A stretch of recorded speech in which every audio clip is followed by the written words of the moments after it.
Alors en regardant le soir de cette semaine, j'ai trouvé ceci sur la politique internationale. Israéliens et Gazaouis à nouveau au bord du conflit, c'était lundi il y a 3 jours. Et le texte dit, Netanyahou, le Premier ministre israélien, a promis que les représailles se feraient de plus en plus dures chaque fois que l'armée serait visée. Parce qu'en fait, une Jeep israélienne qui patrouillait à Gaza a été touchée par une roquette anti-char. Et donc, le Premier ministre israélien parle de représailles. Mais employer ce vocabulaire, ça c'est piéger le lecteur. Parce que les représailles, ça veut dire quoi? Ça veut dire que les Palestiniens ont attaqué Israël et Israël se défend. C'est la légitime défense. Et c'est ça le piège. En réalité, la chose dont on ne parle jamais dans les médias, c'est que c'est Israël l'agresseur. Les Palestiniens sont les victimes.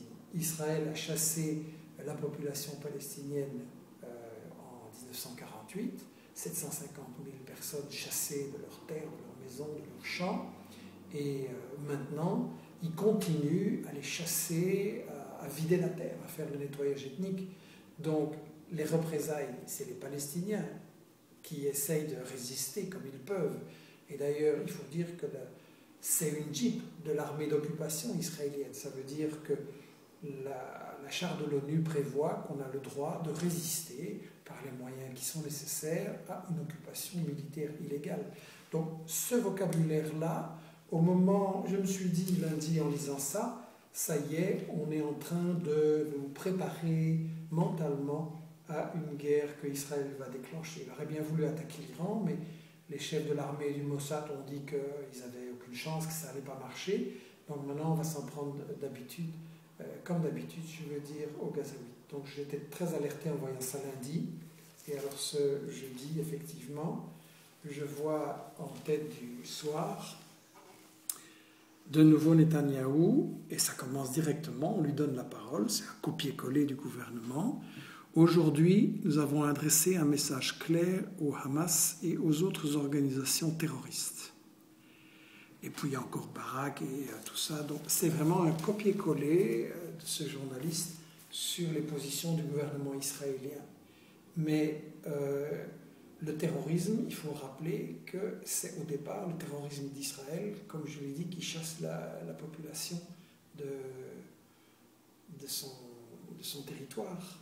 Et il faut comparer ça avec, dans le même journal du lundi, on avait une brève là, Iran menace contre les USA. Ah bon, l'Iran menace les USA, puis quand on va regarder à l'intérieur, c'est quoi? L'Iran a affirmé qu'il réagirait encore plus durement contre toute nouvelle intrusion dans son espace aérien par des avions américains, après qu'il y ait eu un incident, etc. Mais donc, les choses sont présentées à l'envers. Ce n'est pas l'Iran qui menace les USA, c'est les USA qui régulièrement envahissent l'espace aérien iranien, ce qui est une infraction, un délit au regard du droit international. Les États-Unis le font tout le temps. C'est eux qui menacent l'Iran. Et l'Iran, pour une fois, a tiré sur un de ses drones et il s'est défendu et c'est tout à fait légitime. Mais dans le titre, on est déjà en train de nous diaboliser l'Iran et de préparer les esprits à quelque chose que les États-Unis vont faire contre l'Iran. Donc, on est piégé par ce vocabulaire qui nous met en fait dans la peau des États-Unis. Et c'est toujours la même chose avec ces médias qui adoptent le point de vue des intérêts dominants. Une fois, c'est les intérêts des patrons et des multinationales de l'Union européenne. Une fois, c'est les intérêts des États-Unis qui partent en guerre contre tout le monde. Et le vocabulaire que les médias emploient nous piège déjà et nous fait complètement inverser les agresseurs et les agressés.